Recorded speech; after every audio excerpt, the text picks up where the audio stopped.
Assalamualaikum warahmatullahi wabarakatuh. Di sini saya Muhammad Yusuf dari kelompok 6 akan menjelaskan tugas dan wewenang lembaga negara. Ya, saya Muhammad Yusuf dari kelas HTN 3E NIM 12610320329. Yang pertama, pengertian lembaga negara. Lembaga negara adalah lembaga pemerintahan atau civilized organization yang dibentuk oleh negara untuk melaksanakan fungsi negara, sekaligus menyela ada lembaga negara yang dibentuk dan diberikan kewenangan oleh Undang-Undang Dasar. Ada yang dibentuk atas perintah Undang-Undang Dasar atau organ Undang-Undang Dasar, ada yang dibentuk dan mendapatkan kekuasaannya dari undang-undang, serta lembaga negara yang dibentuk melalui keputusan presiden dan anggaran pemerintahan negara. Tugas dan wewenang lembaga negara yang pertama, 1. Membantu menjalankan roda pemerintahan. 2. Menjaga kestabilan atau stabilitas keamanan politik, hukum, HAM, dan budaya. Yang ketiga, menciptakan suatu lingkungan yang kondusif, aman, dan harmonis. Yang keempat, menjadi badan penghubung antara negara dan rakyatnya. Yang lima, menjadi sumber inspiratori dan aspirator rakyat. Yang keenam, memberantas tindak pidana korupsi, kolusi, dan nepotisme.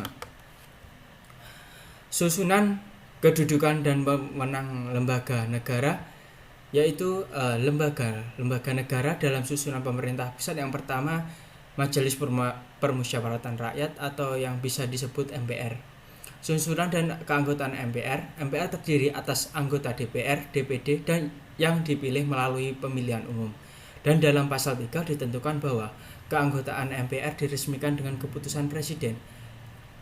Yang pertama, pimpinan MPR dengan pasal 7 ayat 1. Yang kedua, kedudukan MPR, pasal 10 Undang-Undang Nomor 22 Tahun 2003 menentukan bahwa MPR merupakan lembaga pemusyawaratan rakyat yang berkedudukan sebagai lembaga negara. Tugas dan wewenang MPR,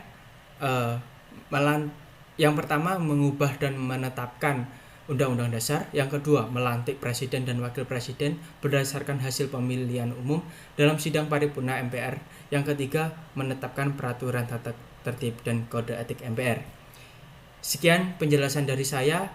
Yang selanjutnya akan dijelaskan oleh Mbak Salma. Terima kasih.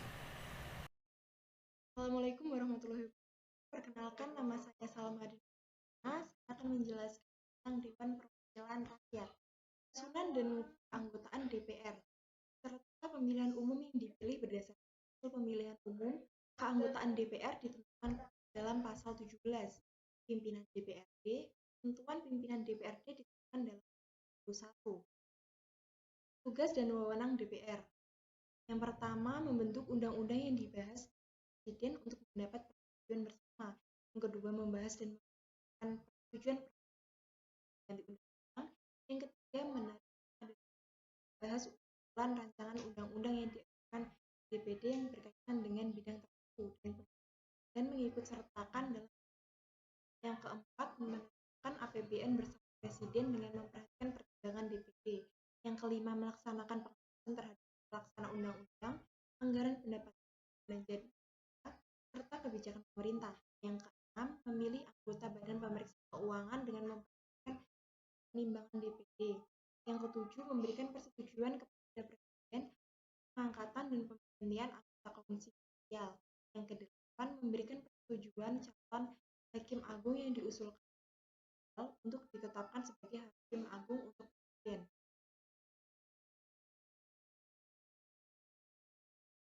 Presiden dan wakil presiden, kedudukan, tugas, dan wewenang presiden. Yang pertama, memegang kekuasaan pemerintah menurut undang-undang. Yang kedua, memegang kekuasaan yang tertinggi atas angkatan darat, angkatan laut, dan angkatan udara.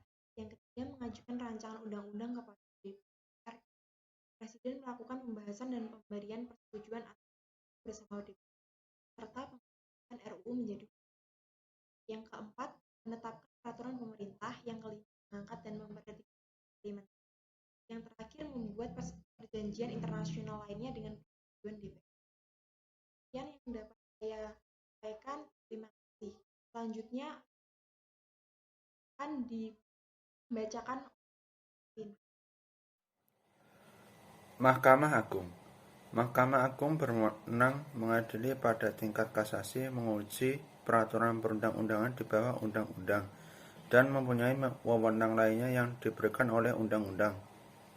Hakim Agung harus memiliki integritas dan kepribadian yang tidak tercela, adil, profesional, dan berpengalaman di bidang hukum.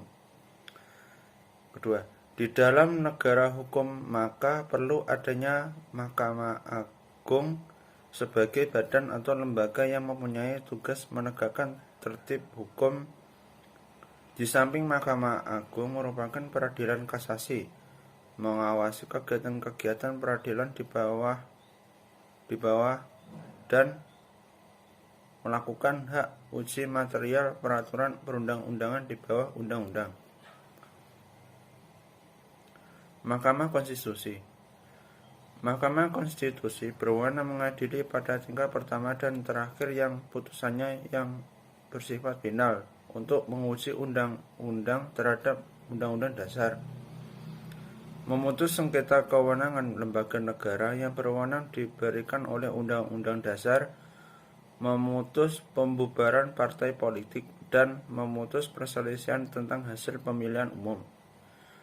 Tujuan pembentukan Mahkamah Konstitusi dilandasi pemikiran pertama, adanya prinsip check and balance system, di mana mekanisme demokrasi dapat dikontrol dan diimbangi dengan nomokrasi. Kedua, penegasan dan penguatan prinsip negara hukum di mata rule of the constitution and prinsip konstitusional demokrasi diutamakan secara nyata dengan cara melakukan pengawalan terhadap Undang-Undang Dasar melalui MK. BPK Pasal 23E Bab 8A mengatur mengenai BPK. Tujuannya adalah memeriksa pengelolaan dan tanggung jawab tentang keuangan negara. Diadakan satu badan pemeriksa keuangan yang bebas dan mandiri. Hasil pemeriksaan selanjutnya akan ditindaklanjuti oleh lembaga perwakilan dan atau badan sesuai undang-undang. Anggota BPK dipilih oleh DPR dan dengan pertimbangan DPD dan diresmikan oleh Presiden. Pimpinan BPK akan dipilih dari dan oleh anggota. BPK berkedudukan di ibu kota negara dan memiliki perwakilan di setiap provinsi. Komisi Yudisial. Komisi Yudisial adalah lembaga mandiri yang dibentuk oleh Presiden atas persetujuan DPR. Pasal 24B ayat 3 Undang-Undang Dasar Negara Republik Indonesia tahun 1945. Komisi Yudisial berwenang mengusulkan pengangkatan Hakim Agung serta menjaga dan menegakkan kehormatan, keluhuran, martabat, dan perilaku hakim. Pasal 24 ayat 1 Undang-Undang Dasar Negara Republik Indonesia tahun 1945. Sekian presentasi dari kelompok kami. Atas kurang lebihnya saya mohon maaf. Wassalamualaikum warahmatullahi wabarakatuh.